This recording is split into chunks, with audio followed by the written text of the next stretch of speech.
यो चाहिँ म काम गर्ने कम्पनी हो। हाम्रो कम्पनी चाहिँ यस्तो छ। अहिले चाहिँ यहाँदेखि तलसम्म माथिलाई तलाउनु छ मेसिनहरू चाहिँ।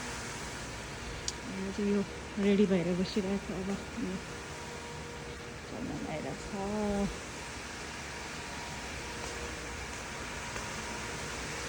तलको चाहिँ यस्तो देखिन्छ है त।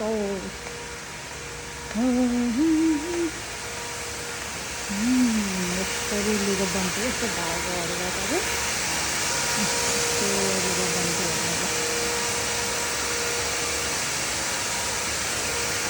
अब यस्तो सक्यो भने यो चेन्ज गर्नुपर्छ। यो चाहिँ यो हाल्ने अनि फेरि यसरी घुम्दैछ। एउटा धागो चुन्यो भने यहाँ मिसिनै रोकिन्छ।